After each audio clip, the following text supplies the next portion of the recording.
beings. Well, that's helpful. I'm afraid I should perhaps take the blame for this morning's technology, because computers and photocopiers and things sense my presence when I come into the room and immediately turn themselves upside down, put their legs in the air and die. So I am probably to blame for the technology problems. However, we turn this morning to some old technology, if we may, because we turn to Job chapter 29, and I want to bring you to verse 20 particularly. And my bow ever new in my hand, as the English Standard Version translates it. My bow ever new in my hand. And I want to introduce our theme this morning. Job is concerned with reviewing his life before the time of his suffering has come upon him. And he comes to this statement, my bow ever new in my hand. Now, I don't know if you've ever thought of the significance of the bow in terms of the technology, in terms of its pivotal moments in history.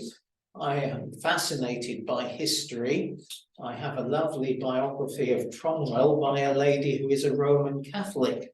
And that is, I think, a very helpful perspective. Firstly, to know the author's perspective, and secondly, to read her comments upon Cromwell and her insights into Cromwell. And it is actually a very sympathetically written autobiography of Cromwell. Well, if you look at history and significant points, you do, of course, in British English history have the Battle of Agincourt and the bowmen there and the significant losses inflicted upon the French. And interestingly, it was several years that the king had been stockpiling the arrows that would be fired at the Battle of Agincourt. It wasn't just a spontaneous matter that a week before they were preparing for a battle.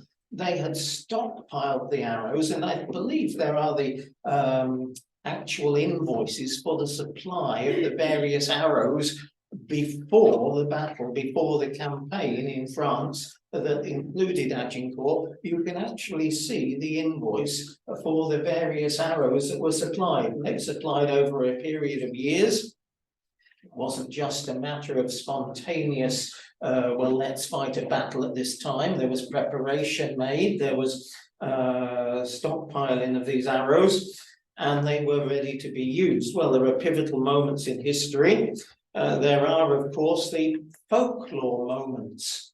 If we look at our English history and we see, I grew up in broadly the Midlands area, East Anglia of this country, and you look at Robin Hood and you see the folklore associated with him. You can still go, I believe, to Sherwood Forest and find the huge tree where there is significance in the story. But of course, essentially, he is a bowman. Well, Job speaks of my bow ever new in my hand. And a bow is actually a piece of technology. We have technology this morning. We've been reminded of the technology with us this morning. Technology is best when you don't notice it. But the bow actually is a piece of technology. We tend to imagine a bow as something very simple. We think of a child's bow so often that will be given as a Christmas present or a birthday present. And we imagine it to be just a single piece of wood cut from a tree and basically a piece of string.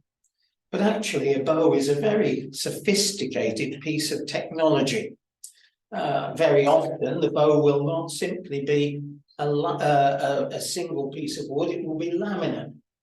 And the constructor of the bow will work very carefully to put different woods together in a laminate form and to make sure that bow has precisely the pull, the power that is intended. And I was told just a week or so ago by somebody who used to be an archer in their younger days that apparently a bow must always be used. If you put a bow, if you have a good bow, I mean, I'm not talking of a plastic one. I'm sure there are marvelous plastic bows these days, but talking of a wood bow, if you leave it for 3, 4, 5 months, and then you take it out to intend to do your full powerful shot with the bow, you will discover that as soon as you pull back on the string, the bow will most probably break. The bow needs to be kept in use, because otherwise it will become brittle, it will harden, and it will not be able to do its full function. And that puts a particular insight into verse 20 of Job 29, my bow ever new in my hand. He's saying that he is ready for service, and perhaps for fresh service for Christ, and he is equipped for that service, and he is not going to fail in that service. The bow, you see, if left to one side, you would have to come to it and you would have to say, well, I'm going to pull it very gently. The first day I begin to bring it back into use. The next day I might be able to do a little more.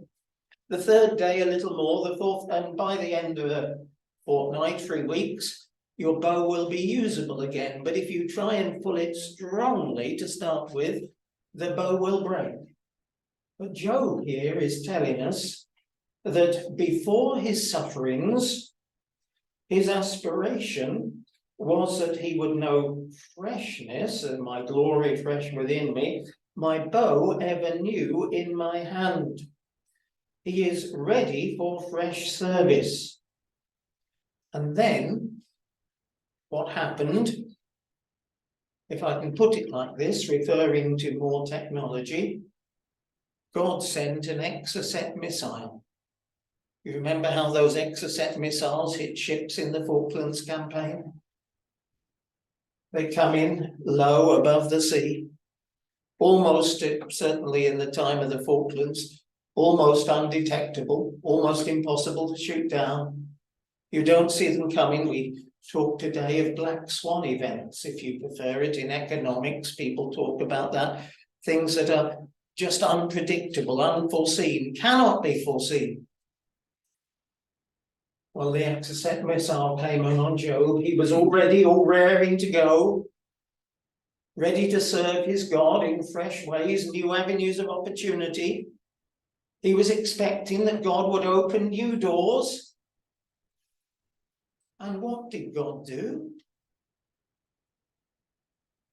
Well, he sent tragedy. Did you notice verse 5 of Job 29 as we read it? When the Almighty was yet with me, and when my children were all around me.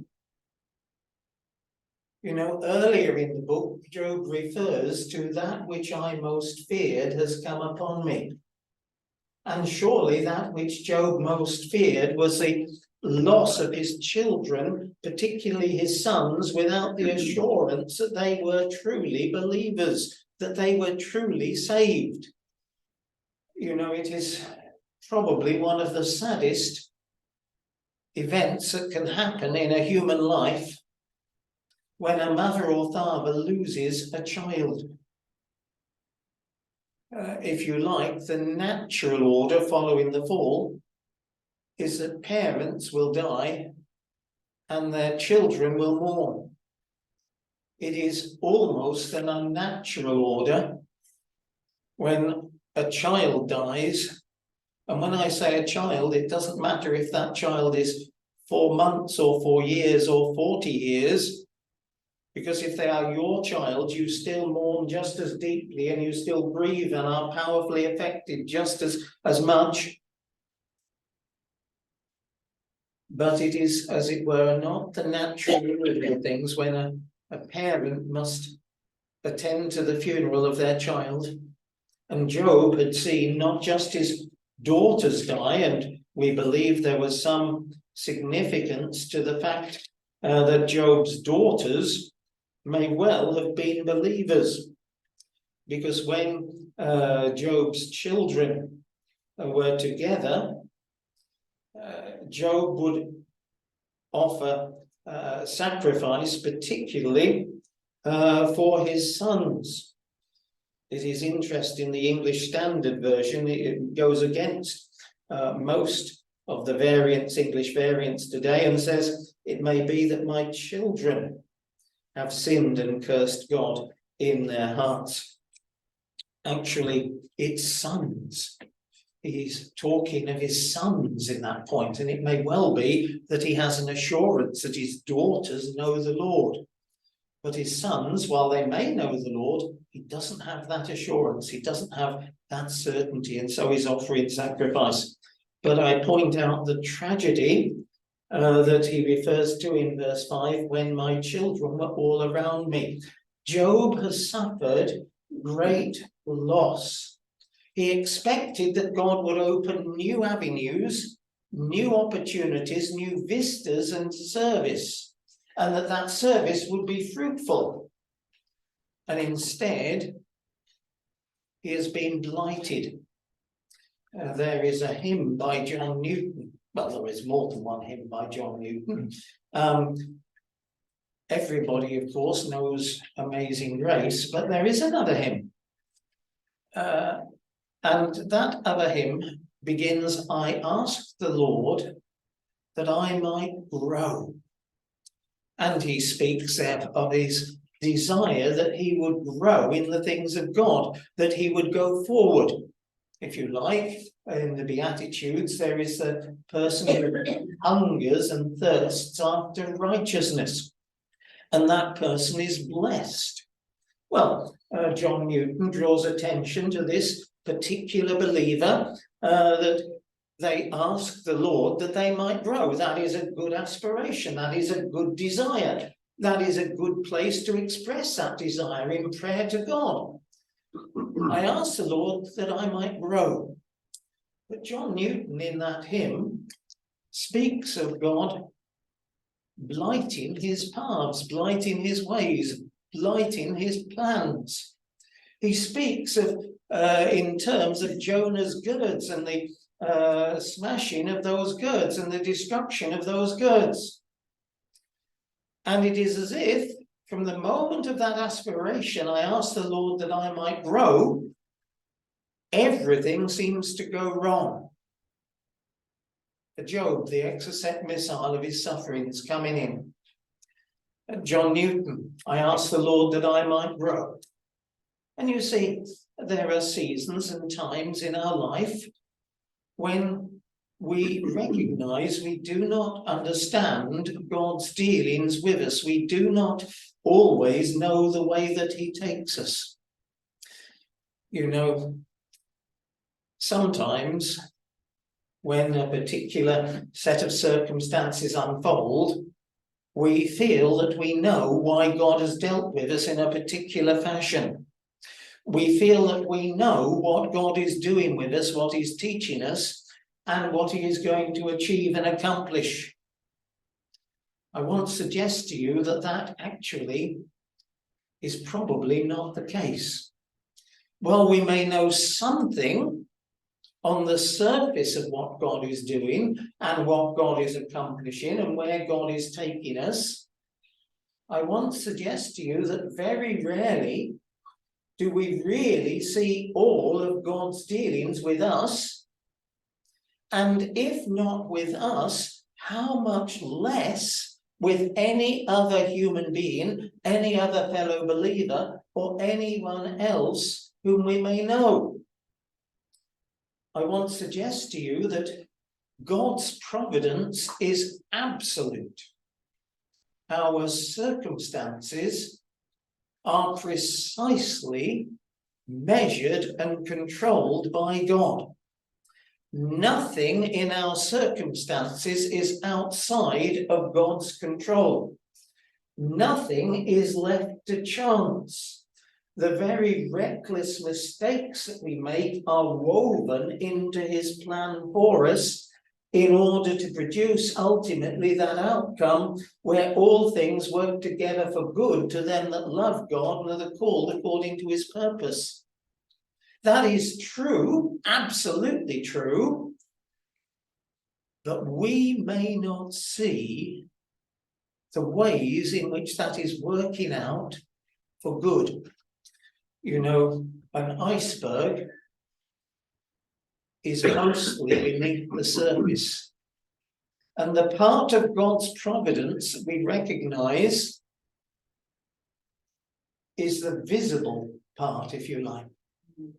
The danger is that we imagine that because we can see God's providence working out, and we can see in some way something good coming from it, that we imagine we can see it all. And we imagine that we have a hold on what God is doing. And the reality is that God is greater than our comprehension of what he is doing. God is greater in his dealings than our understanding of what he is doing. And our great business is to fall before his feet, or at his feet, and to worship, lost in wonder, love, and praise. I believe there is a limit to our understanding of his providence. And I believe that one of the lessons that Job is learning is that he is not able to understand fully and comprehend completely all of the ways of God. Job is a man who is a righteous man. Job is a believer. He speaks in this book, I know that my Redeemer liveth. He is somebody who knows that God must be his Redeemer or he has no hope. Job is written of and spoken of in the opening chapters as being the most righteous man, as being blameless before God. There was a man in the land of Uz, the book begins, whose name was Job, and that man was blameless and upright, one who feared God and turned away from evil. He's a consistent believer. Sometimes in the past, I've been criticized when I've spoken of Job and said Job was a Christian. I say that Job was a Christian because he could say, I know that my Redeemer lives. So I don't believe it's wrong to call Job a Christian. He lived before the coming of Jesus Christ into this world at the incarnation, of course, but he knew Christ as his Redeemer. And therefore, I have no embarrassment calling Job as a Christian.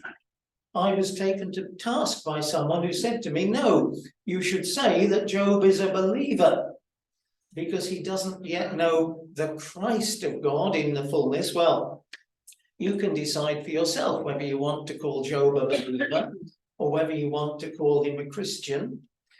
I'm going to call him a Christian and a believer, but you can decide for yourself. But the thing is, despite the way the book begins, that Job is a blameless man, a righteous man, consistent, he's a man who is going to make progress in his knowledge of God. And that surely is a challenge for each one of us individually and for us as a church, that God will take us forward in his paths and his ways, his paths of righteousness, his ways of righteousness. And we sometimes, I want to suggest, can be distracted even by our service. That's what I want to draw particularly from verse 20. My bow ever new in my hand. You see, the bow speaks of his activity. It speaks of warfare. The Christian is to be engaged in warfare. The believer is to be engaged in warfare. We're to be engaged in a number of levels in warfare. I believe it is absolutely right that using the freedoms we enjoy in this country, where there is immorality in a systematic vein that is, as it were, institutional, we should fight publicly against that immorality. What do I mean? Well, in our hospitals, there will be parts of the hospitals where they are dedicated. If a little child is born prematurely, they will be working their socks off, I think it'd be fair to say, in the hospital to save the life of that newborn premature infant. Down the corridor, there might be one taking the life of an unborn infant. John Calvin said that the womb should be the safest place. You may have to translate from the Latin or from the French verbatim, but I'm giving the gist of what he said. The womb should be the safest place for an infant. Or we have opportunities to express our feelings, to make our feelings known. We have democratic things that we can do. I believe we should do that. Doing that is part of our Christian warfare, part of the bow. But you know, there are more specifically Christian things. There are atheists who think that abortion is not good. But there are more specifically Christian things we can do. We can invite to services. We can invite a friend in to hear the preaching of the Word of God, to join us in a service. We can drop literature through doors. We can hand out literature in the streets. We can preach in the streets. We can engage in activity for Christ. Let me just show you how the Beatitudes come to a remarkable crescendo. Just turn, if you will, to Matthew chapter 5, and I've referred already to the Beatitude which speaks of those who hunger and thirst for righteousness, for they shall be satisfied. Job was someone who, although he was righteous in God's sight, although he was justified and accepted by God, although he knows he has a Redeemer, yet there is more. Blessed are those who hunger and thirst for righteousness, for they shall be satisfied. In a way, the book of Job is the way in which God leads Job forward and deepens Job in his knowledge of God. But if we take that verse 4 applies to Job in Matthew 5, we'll just look at verses 10 and 11. 9 and 10. Blessed are the peacemakers, for they should be called the sons of God. If you send a tract to somebody or hand someone a tract, if you preach in the street, if you talk to someone at work and tell them about the sermon you heard on Sunday morning, if you tell them about the Lord's Day, you didn't go shopping because it was the Lord's Day, you didn't go to the supermarket, you didn't watch the Grand Prix. You know, when I was growing up, the Wimbledon final was on a Saturday. A Grand Prix race was on a Saturday.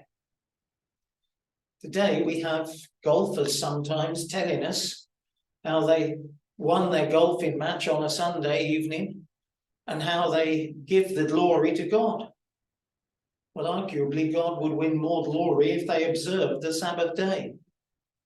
It's controversial, I know, but it didn't used to be controversial amongst people who describe themselves as evangelical Christians. It's become controversial because evangelical has been devalued. The point is, blessed are those who blessed are the peacemakers. And you see, when we give a tract to somebody, when we talk to our next door neighbour and say, would their little one like to come along to a club that we run, a kids club, we're being peacemakers. We're trying to bring peace. Not between two people, we're trying to bring peace between that person and God. We're trying to get that person to know Job's Redeemer. We're trying to bring them to Christ. That's what the peacemaker is doing. And as soon as you do that in verse 9, blessed are those who are persecuted for righteousness' sake. for theirs is the kingdom of heaven. You see, you can't separate verses 8 and 9, verses 9 and 10. Blessed are the peacemakers and blessed are those who are persecuted. They go inseparably together. As soon as you are a peacemaker, you will be persecuted. Wesley used to say that he knew that something of the power of God had gone from the evangelical awakening. He didn't call it the evangelical awakening, we do. He knew when they stopped throwing dead cat at his meetings. Until they stopped doing that, he knew all was well, essentially, because there was a reaction. The persecution follows the peacemaking. Job was being persecuted. His circumstances and his sufferings were actually persecution. He didn't recognize it any more than we see the parts of God's providence that are the iceberg under the water. And Job, really, through the whole book of Job, never gets to see the instrumentality of the devil. His comforters come. They are truly false comforters. They're people who have an agenda. They're out to wean him away from his belief in a mediator, in a redeemer. They're out to wean him away from his confidence in a God who's provided a sacrifice for him. And those comforters aren't converted people. The comforters are at their best when they spend a week in silent sympathy and empathy with Job. As soon as they open their mouths, it all goes wrong. At the end of the book, the comforters are going to be converted. That's wonderful. One of the things God does in the book of Job, these comforters, highfalutin people, intellectual people, gifted people, the Wesleys, tremendously gifted with language. They could translate hymns from German into English and make the poetry work, make the meter work. That's a gift. These men who were Job's comforters, they were immensely gifted. The language they use in the book is high language. It is wonderful language. It's a high standard of poetry the book is written in the Hebrew. But these men are unconverted. Could it be that one of the things that Job is learning is that the basis of his deepest friendship should be a common love for Christ? These men he's become close to because of their intellectual prowess, their great literary ability. It's a culture, if you like, that he loves. Maybe the culture has drawn him away from Christ just a little. He's taken his gaze away from the Christ just a little. And God is going to draw him back. The comforters will be converted. It's a glorious part of the book, but we don't see the whole of what God is doing. God is working on a vast canvas. He's working all things together for good for these comforters who are going to be converted. And of course, the challenge comes to us. Do I love the culture of Christian things? Perhaps I love the hymns. Perhaps I love the language of the Authorized Version Bible. Perhaps it warms my heart because of the beauty of the language. But do I know the Christ whom the Authorized Version Bible and every true translation of the Bible, and I distinguish between, as it were, the translations the Jehovah's Witnesses and others would use and the true translations. Do I know the Christ to whom those Bibles point? Or is it just the culture, the veneer that cloaks me? And I enjoy it. Job probably enjoyed his association with these comforters, but it wasn't good for him. It was one of the things God was dealing with, but only one of the things. We mustn't imagine we know all that God is doing with us, all the way he's leading us. We only ever see a part. We don't see the iceberg under the water. Job is focused on this new service, this new opportunity, a bow that's in use, and there are new targets. He's serving God. Sometimes our service, our busyness, if I can put it like that, becomes a distraction from our devotion. In the Song of Songs, there is a most remarkable statement.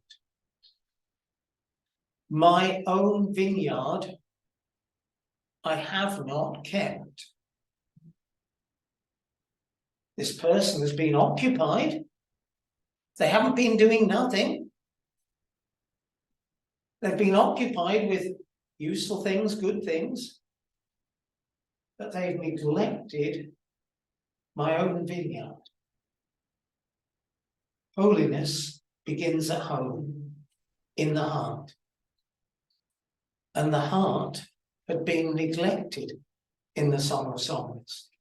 And friends, sometimes our busyness can cause neglect of our heart.